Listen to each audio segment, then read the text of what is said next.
حضور ایک حدیث دیا کرتا ہوں، پھر سوال پہ آتا ہوں. وہ جبرائیل علیہ السلام جو ہیں وہ تشریف لائے رسول پاک صلی اللہ علیہ وسلم کے پاس اور آ کے بیٹھ کے، اور اداس تھے بڑے. ہدیہ ہے یہ آپ کو. اور اداس تھے جبرائیل علیہ السلام، اداس تھے. تو رسول پاک صلی اللہ علیہ وسلم نے پوچھا جبرائیل سے کہ جبرائیل کیوں اداس ہو؟ تو کہا یا رسول اللہ میں آج جہنم دیکھ کر آیا ہوں. آئے ہائے ہائے. تو رسول پاک نے پوچھا کہ جبرائیل بتاؤ کہ جہنم کے کیا احوال تھے، کیا ہو رہا تھا؟ انہوں نے کہا یا رسول اللہ میں نے وہاں پہ 7 درجے دیکھے ہیں.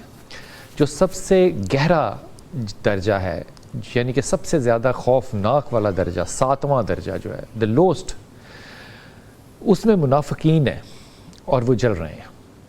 اور پھر کہا کہ اس سے اوپر جو 6واں درجہ ہے وہ مشرکین کا ہے. اس سے اوپر جو ہے وہ چاند سورج کو پوجنے والوں کا. اس سے اوپر جو ہے وہ آتش پرستوں کا. پھر اس کے بعد یہودیوں کا. پھر دوسرے نمبر پہ عیسائیوں کا. اس کے بعد جبرائیل علیہ السلام رک گئے. اللہ رسول اللہ صلی اللہ علیہ وسلم نے پوچھا کون ہے، اس کے بعد کیا ہے؟ تو کہا یا رسول اللہ اس کے بعد آپ کے امتیوں میں سے جو کہ پھر گئے آپ سے. اللہ کے رسول اس کے بعد، یہ میں مختصر کر رہا ہوں حدیث کو، 3 دن تک اپنے حجرے سے باہر نہیں نکلے. حضرت ابو بکر صدیق نے جا کے آوازیں دیا، باہر نہیں آئے. حضرت عمر خطاب نے آوازیں دی، جا باہر نہیں آئے. پھر حضرت سلمان فارسی نے یہ مشورہ دیا کہ آپ کی آواز سے وہ نہیں آئیں گے باہر، آپ سے ایسا کیجئے کہ ان کی صاحبزادی سیدہ فاطمہ کو بھیجیے، وہ آئیں گی. وہ رک گئیں وہاں پہ. تو انہوں نے پوچھا بابا سے کہ بابا آپ 3 دن باہر کیوں نہیں آئے؟ انہی کی آواز پہ صرف بابا نے ان کو اندر بلایا. تو آپ نے کہا کہ میں نے یہ جب سنا کہ میری امت میں سے کوئی دوزخ میں ہوگا تو میں رو رو کے اللہ سے مانگ رہا تھا. پھر کیسے تسلی ہوئی بابا؟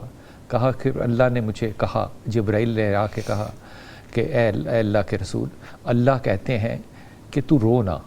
آئے میرے رسول کے آنسوؤں کا اللہ کو بھی فرق پڑتا ہے. کہا تو رو نہ، میں تجھے اتنا راضی کروں گا کہ تو راضی ہو جائے گا. اللہ راضی کرنے والا اور ہونے والا امتی راضی. تو اس کے لیے آپ سوچئے کہ یہ ربیع الاول کی وہ جو توقیر ہے، ہم اگر صرف اتنی سی بات پہ کہ یہ وہ ہستی ہے جس نے کہ ہماری بخشش کے لیے اللہ سے سفارش کرنی ہے تو بڑا کافی ہے. حضور ایک آپ طور پہ نا ہم ان معاملات میں بڑے ہی زیادہ مسلکی سے ہو جاتے ہیں. تھوڑے سے تو نہیں ہوتے، کافی سارے ہو جاتے ہیں. ہم کہتے ہیں کہ ربیع الاول جو ہے وہ کبھی رسول پاک صلی اللہ علیہ وسلم نے نہیں منایا، تو رسول کی زندگی میں بتائیے، صحابہ کی زندگی میں بتائیے کہاں ربیع الاول تھا. تو یہ بدعت کے اندر شمار کر دیا، معاذ اللہ، میں معاذ اللہ کہہ رہا ہوں بھائی. تو رسول پاک صلی اللہ علیہ وسلم کی زندگی میں بھی تو ربیع الاول کا مہینہ آتا ہی ہوگا نا. تو وہ مہینہ آپ کیسے گزارتے؟ بسم رب محمد کریم علیہ الصلوۃ والتسلیم. سب سے پہلے تو یادآوری کا شکریہ.